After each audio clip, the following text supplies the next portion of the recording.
मित्रों नमस्कार।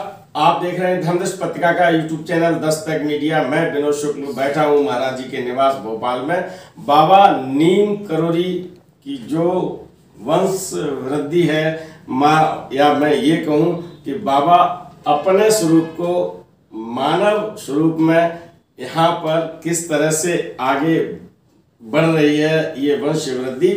तो आज हम देखिए महाराज जी के दर्शन आप कर रहे हैं एकदम पीछे। इसके बाद उनके बड़े पुत्र सूक्ष्म रूप रख चुके हैं, ठीक है ना। तीसरी पीढ़ी पूज्य डॉक्टर धनंजय शर्मा हमारे बीच बैठे हैं और इनके पुत्र मनीष भैया हमारे साथ हैं। मनीष भैया राम राम। राम राम। मनीष भैया, सबसे पहले मैं ये जानना चाहूँगा कि आप क्या काम करते हैं? मैं प्राइवेट जॉब में हूँ जी। इंदौर में जी। मेरा काम है जी, जो कि अपने ऑटोमोबाइल सेक्टर है, ऑटोमोबाइल का जी। उसमें काम करता हूँ। भोपाल एवं इंदौर, मध्य प्रदेश और छत्तीसगढ़ देखता हूँ। अच्छा जी। बाबा नीम करोली, आपको पता है कि विश्व में जी जिन्हें भगवान के रूप में पूजा जाता है ना जी। आप उनके जो वंश जो आगे चलता है, पुत्र की आकांक्षा जो होती है, उसमें एकमात्र चौथी पीढ़ी का प्रतिनिधित्व कर रहे हैं। तो क्या लोग जान पाते हैं कि आप बाबा नीम करोली के अंश हैं?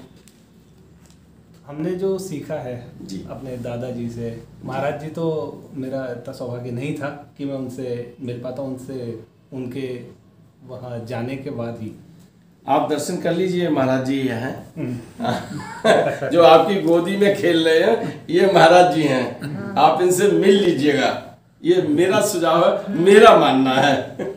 क्यों भाई? महाराज जी आए हैं। चलिए हाँ जी। तो महाराज जी तो उनसे मिलने का मेरा सौभाग्य नहीं रहा था, पर जैसा कि दादाजी ने सिखाया जी, पापा ने सिखाया, मैंने कभी अपने खुद से कभी नहीं किसी को कहा या फिर कभी नहीं बताना चाहा कि नहीं हम ऐसे हैं। हम एक साधारण जीवन जैसे अपनी जितना भी दान धर्म हम कर सकते हैं, मैं अपने पर्सनल जिससे कर सकता हूँ, मैंने उसी चीज़ को आगे बढ़ाया। जितना दया भाव मेरे में है उससे जितनी मेरी हो सकती है वही लगन रखी। और मैं मानता हूँ कि वही शायद महाराज जी भी होते तो वो भी यही चाहते हैं, वो मेरे से कहते तो यही। बिल्कुल सही कह रहे हैं। और अभी बहुत सारी बातें हम आपके पिता श्री के मुखारबिंद से बताएंगे। आप मुझे एक बात बताइए, जैसे आप नहीं बताते, जैसी परिपाटी है, मुझे पता चली है कि आप किसी से ये नहीं कहते कि हम महाराज जी के नाती हैं, है ना। अब जब कहते नहीं, लोगों को पता नहीं चलता, लेकिन जब किसी को पता चल जाता है तो उसका अचानक व्यवहार बदलता होगा जी। बदलता है, कभी बदलता है जी। कभी कोई ऐसी घटना जो आपको अचंभित कर रही हो, याद हो तो बताइए। दिल्ली में मैं हॉस्टल में था अपने जी, MBA के दौरान जी। और वहाँ अब हॉस्टल है, वहाँ MBA में तो सब तरह के मेरे दोस्त थे, मतलब जो हॉस्टल में आते हैं उसमें तो कई थे जो हल्द्वानी के थे, उत्तराखंड के थे जी, जहाँ बाबा को एक अलग ही महत्व दिया जाता है, अलग ही तरह से पूजा जाता है जी। तो पहले किसी को नहीं पता था वहाँ पे। हाँ। तो मनीष शर्मा, हाँ। साधारण नाम, हाँ। सभी शर्मा, सब शर्मा सब मनीष है। तो उस मैं लॉकेट पहनता हूँ महाराज जी का जी। तो कई बार हम लोग ऐसे ही कभी उसमें सैंडो में घूम रहे हैं, स्लीवलेस में। हाँ। तो 2-3 हल्द्वानी के थे मेरे, हाँ। धीरेश करके मत था मेरा एक दोस्त, उसने देखा जी कि तेरे गले में कैसे हैं, तू तो मध्य प्रदेश से, भोपाल से। ये तो हमारे हैं। ये तो हमारे हैं, हम कैंची के हैं, हम हल्द्वानी से हैं। अच्छा। तो मैंने तब उससे बताया, तब उसने उस तरह से रिएक्शन दिया। तब मैंने उसको बताया कि मेरे वो हैं। तब उसने मेरे से पूछा कि क्या है, मतलब कौन थे? अरे उनके तो वो हैं, क्योंकि वो तो भगवान की तरह ही पूछते, भगवान ही जी।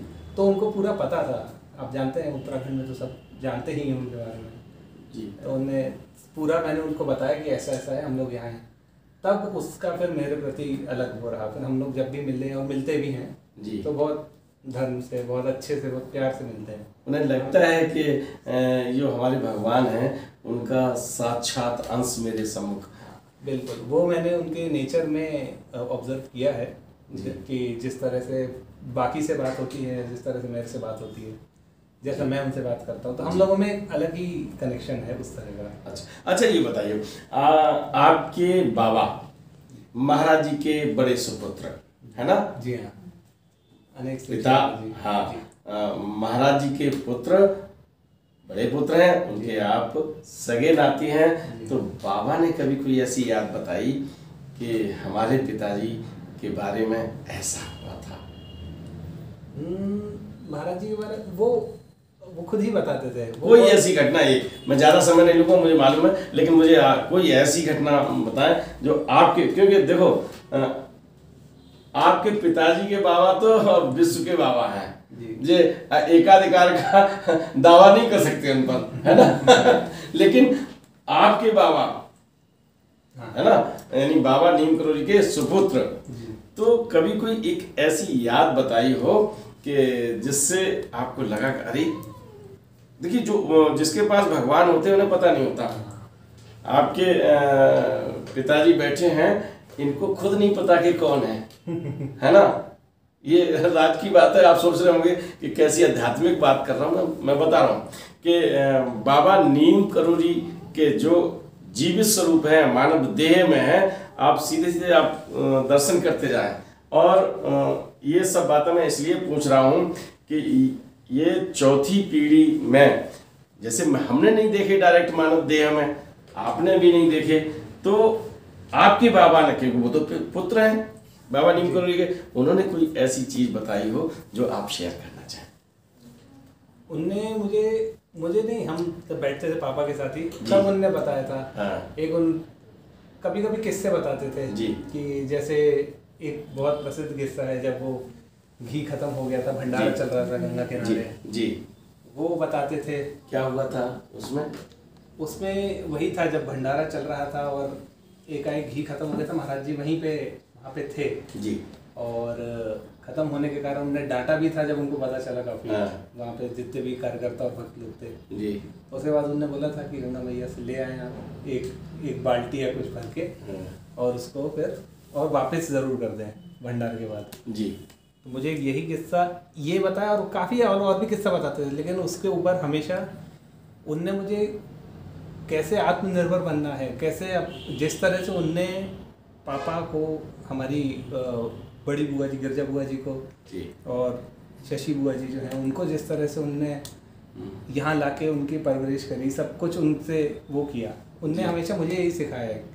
छोटी सी बातें हैं, बैंक के काम से लेके जी, छोटे छोटे घर के काम, हर चीज़ उनने मुझे इतना वो बनाने की, उन्होंने मुझे तैयार किया आज की इसके लिए, आज की दुनिया के लिए। तो वो मैं महसूस करता हूँ, वो मैं अभी भी कमी महसूस करता हूँ इस दिन में। मैं आपको बता दूं, जो घटना आप सुना रहे हो, और जो व्यक्ति गंगा जी में से यानी जो जल भर के लेके आया था, मुझे उससे मिलने का सौभाग्य मिल चुका है। उसका नाम है बालम सिंह। अरे वाह।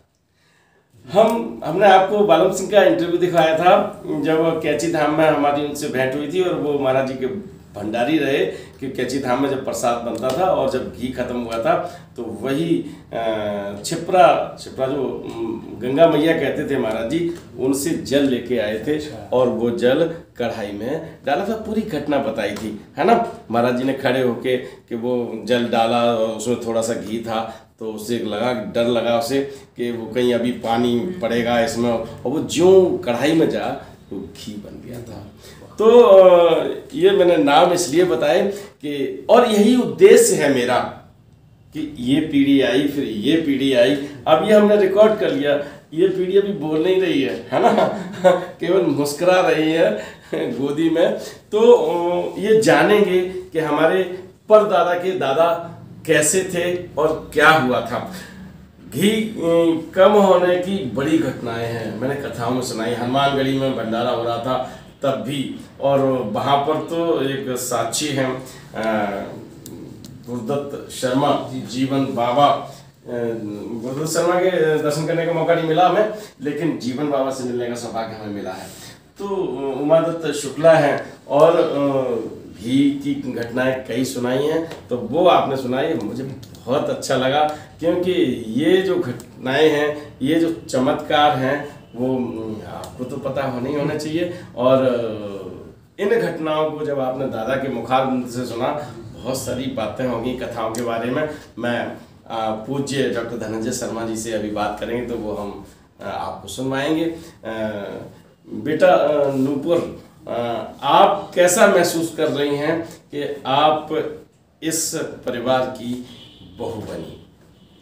मैं अपने आप को बहुत भाग्यशाली समझती हूँ कि मैं ये परिवार में मेरा संबंध हुआ, और मेरे लिए बहुत गर्व की बात है। साथ में मुझे हमेशा से लगता था कि मैं एक धार्मिक परिवार में जा रही हूँ, जहाँ पे इतने अच्छे लोग हैं, मतलब मेरे पापा जी, मम्मी जी, मुझे इतने अच्छे पति मिले हैं, और मैं जिस परिवार से मिली हूँ, ये एक्चुअली वो परिवार को रिप्रेजेंट करते हैं। लेकिन कहीं ना कहीं इनके नेचर में वो धार्मिकता है, वो अपनापन है, जो मतलब बीइंग बहू होने के नाते भी मुझे इस चीज़ का कभी ऐसा नहीं लगता कि मैं अपने ससुराल में हूँ या कुछ ऐसा है। एक बेटी जैसी रहती हूँ, और बहुत अपनापन है, और एक धार्मिक फीलिंग है, मतलब एक पारिवारिक माहौल है। और साथ में महाराज जी के जो उनकी जो शिक्षाएं हैं, जो भी उनके वो है, वो सब मुझे दिखता है यहाँ पे। जब आपके विवाह की बातें चल रही हैं, हमारी बेटी है, हमने भी विवाह किया उसका, तो पहले लड़का देखते हैं, और लड़का देखने के बाद आपको कब पता चला कि बाबा नीम करोरी के परिवार में हमारा रिश्ता होने जा रहा है? शादी संबंध के दौरान ही मुझे पता लगा था। जिस दिन हम इंदौर से हैं, और इंदौर में इतना नहीं पता था लोगों को, लेकिन जब संबंध हुआ तब हमें पता लगा महाराज जी के बारे में। तो जिन्हें लोग बहुत दूर से प्रणाम करते हैं, जिन्हें लोग सोचते हैं कि एक बार जब आंखें बंद हो, सपने में एक झलक दिखाई पड़ जाए, और आपका साक्षात जब संबंध हुआ, तो अनुभूति जरा आप अपने 2 शब्दों में बताएं। जब मेरी शादी हुई थी, तब शादी के पहले जब मुझे पता लगा महाराज जी के परिवार के साथ हमारा रिश्ता होने जा रहा है, तो मैंने महाराज जी के बारे में काफ़ी कुछ पढ़ा। मतलब पहले मुझे पता नहीं था, पर फिर बाद में मुझे बहुत पता लगा। मैं बहुत भक्तों से भी मिली, और उन्होंने से मेरे में आस्था जगी। और शादी के दौरान भी बहुत सारी चीज़ें ऐसी थी जो मुझे ऐसा लग रहा था कि कैसे होगा। शादी के समय होता ही है, शादी अच्छे से हो जाए, सब हो जाए। तो महाराज जी पे एक आस्था थी कि सब अच्छे से हो जाएगा। और कुछ ऐसे मैंने प्रत्यक्ष रूप से चमत्कार भी देखे हैं अपनी लाइफ में, महाराज जी के पे विश्वास करके। तो मेरा और विश्वास बढ़ता ही चला गया। साथ में जब ये होने वाले थे तो तब भी मुझे छोटे महाराज जी, इन्हें हम आज से छोटे महाराज जी कहना। एक तो जूनियर महाराज जी बोलते हैं, एक भक्त आते हैं। अच्छा, जूनियर महाराज जी, उन्होंने नाम दिया। जूनियर, इनके साथ मेरे हमेशा से चमत्कार ही रहे हैं। क्या शुभ नाम रखा है बच्चे का? अभी हमने सोचा जो है, बताओ। अभी हमने पापा के नाम से अरिंजय सोचा है नाम। अरे क्या बात है, अरिंजय शर्मा। अच्छा, घर में निकनेम क्या क्या बुलाते हैं? अभी तो छोटा कुछ भी अभी इसको पापा ने जो बोला है, इसको बाबू बुलाते हैं। बाबू बोला है। भाई देखिए, हमारे दादाजी को बाबू बुलाते थे। हमारे बाबू है, छोटे से बाबू हैं। और बाबू नाम से मैं आपको बता दूं कि हिंदुस्तान अखबार के जो प्रधान संपादक हैं शशि शेखर जी, उनका घर हमारे घर मैनपुरी में ताऊजी रहते हैं, आमने सामने है। और मेरा नाम पूरा आपने सुना होगा, विनोद शुक्ला, हमेशा सुनाता हूँ। मैं भी आपको बता देता हूँ कि अगर ये बाबू हैं तो पहले से ही हमें समाहित हो चुके हैं कि विनोद बाबू शुक्ला। पिताजी का नाम है श्री लल्लन बाबू शुक्ला, है ना। भाई का नाम है सुबोध बाबू शुक्ला, तो ताऊ का नाम है प्रकाश बाबू शुक्ला। तो ये बाबू बहुत प्रिय है। और मैंने जो बताया, शशिशेखर की माँ श्रीमती किरण चतुर्वेदी जी, जब कभी हम मिलते हैं तो हमको बाबू कह के बुलाती हैं कि बाबू आ गया है ना। तो बेटा, कोई एक चमत्कार जो आपके जेहन में जब पढ़ के आया, ये आप तो आपने खूब सुने होंगे बहुत बात, जब आपने पढ़ा कोई साहित्य का पन्ना और फिर उसको यहाँ पर देखा, तो कोई एक चमत्कार हमको सुनाए। चमत्कार कोई एक घटना, जैसे इन्होंने गीति सुनाई वैसे ही कोई घटना याद हो। जब मैं यहाँ पे आई थी शुरू में, तब हम लोग तो इंदौर में नौकरी करते, तो सैटरडे संडे हम लोग यहाँ आते जी। ऐसा हुआ था रात को एक बार, मतलब ऐसे ही इसी दौरान मुझे हमेशा से, मैं इनको मम्मी को बोलती थी कि मुझे कोई सफ़ेद धोती में एक छवि दिखती है हमेशा, और घर काफ़ी बड़ा है तो कभी अकेले होते थे ना, तो हमेशा से ऐसा लगता है कि रात को कभी पानी लेने के लिए आए हैं या कुछ ऐसा, तो हमेशा से ऐसा लगता है कि कोई सफ़ेद कपड़े पे एकदम से कोई छवि दिखती है हमेशा। अच्छा। लेकिन चूँकि हम बचपन से महाराज जी के साथ एसोसिएटेड नहीं थे, तो मैं ये चेहरा नहीं समझ पाती थी हमेशा से। कौन है? हाँ, चेहरा कौन है। मैं इनको भी हमेशा बोलती हूँ कि मुझको कोई सफ़ेद कपड़े में दिखता है। हाँ। हमेशा सफ़ेद कपड़े, मतलब ऐसे जब क्योंकि हो सकता है फ़ोटोज़ इतनी है घर में, तो मैं हमेशा से रिकॉल नहीं कर पाती थी कि फेस समझ नहीं आता था कि फेस क्या है। और मैं हमेशा सपने में भी और ऐसे भी सोचती हूँ कि बस मुझे चेहरा दिख जाए, पर मुझे ये पता है पूरा शरीर, चेहरे के नीचे का पूरा शरीर मुझे दिखता है सफ़ेद में, लेकिन मैं चेहरा नहीं देख पाती थी। तो जब ये होने वाले थे 1 महीने पहले, तब मुझे एक सपना आया था, मैंने मम्मी को भी बताया था कि मुझे सपने में महाराज जी आते हुए दिखे। तो वो चेहरे और महाराज जी के साथ मुझे छोटे बाबू, हमारे बाबू और तीनों आ रहे हैं, और मैं चुन्नी ढूंढ रही हूँ कि ये सब आ रहे हैं तो ये कहाँ पे हैं सब। तो मुझे ऐसा सपना आया और मैंने मम्मी को भी बताया था, और 2 दिन बाद ये हुए। मित्रों, बहुत यादें हैं, और मैंने आपको लखनऊ में अमर मेहरोत्रा जी के घर जब बातचीत की थी, तो उनकी पत्नी ने बताया था कि जब वो स्नान करने गई हैं तो उन्हें एक पैर दिखाई पड़ता था, है ना, और पैर लटका हुआ दिखाई पड़ता था, तो वो उनसे तब वाकिफ़ नहीं थी। तो उन्होंने बिल्लू दादा को बताया कि अरे कोई उसमें पैर लटकाए बैठा है ना, और उन्होंने बताया कि मजदूर जैसा पैर दिखाई पड़ता है। तो मजदूर महाराज जी चप्पल नहीं पहनते थे, है कि नहीं? तो दर्शन वो हर भक्त को देते। ये मैं इसलिए बता रहा हूँ कि ये उनका परिवार है, यहाँ कृपा है, तो सभी भक्तों के ऊपर भी कृपा रहती है, बरसती है। बहुत बहुत धन्यवाद, आपने दस्तक मीडिया से बातचीत की। मनीष भाई, एक संदेश दस्तक मीडिया के लिए और दे दीजिए, और फिर मैं आपसे विदा लूँगा। दस्तक मीडिया के जो दर्शक हैं, बाबा नीम करोली के जो भक्त हैं, उनसे आप नई पीढ़ी के रूप में क्या कहना चाहेंगे? जैसा कि महाराज जी ने कहा है, सर्व ऑल फीड ऑल, ये बहुत बड़ी बात उन्होंने कही है, और ये मैं अब महसूस करता हूँ, क्योंकि अभी अपन देखें जिस तरह से पॉपुलेशन है, जिस तरह से जो अपने जो बैठते हैं मंदिर के बाहर, उनको सर्व करना, उनको सबसे प्यार करना, मैं वही सबसे बड़ा काम मानता हूँ। तो आप सब जुड़े हैं, इसका मतलब आप सब आस्था रखते हैं, आप सब भक्त हैं, आप सब अच्छे विचार रखते हैं। तो आप सबसे मैं यही गुजारिश करूँगा कि जितना आपके मन में है, जितना आप कर सकते हैं उतना करें। मैं भी उतनी ही कोशिश करता हूँ, और कभी मिलेंगे आपसे तो आपसे बिल्कुल सबसे जुड़ना चाहूँगा मैं। तो बहुत बड़ी बात महाराज जी की एकदम युवा पीढ़ी ने आपसे कही है। हम भोपाल आवास में बैठे हैं, भोपाल आवास, यहाँ पर महाराज जी यहाँ रहे हैं। ऐसा नहीं है कि केवल ये कह दें कि उनका ये आवास है, वो यहाँ आए नहीं गए, यहाँ उन्होंने प्रवास किया है।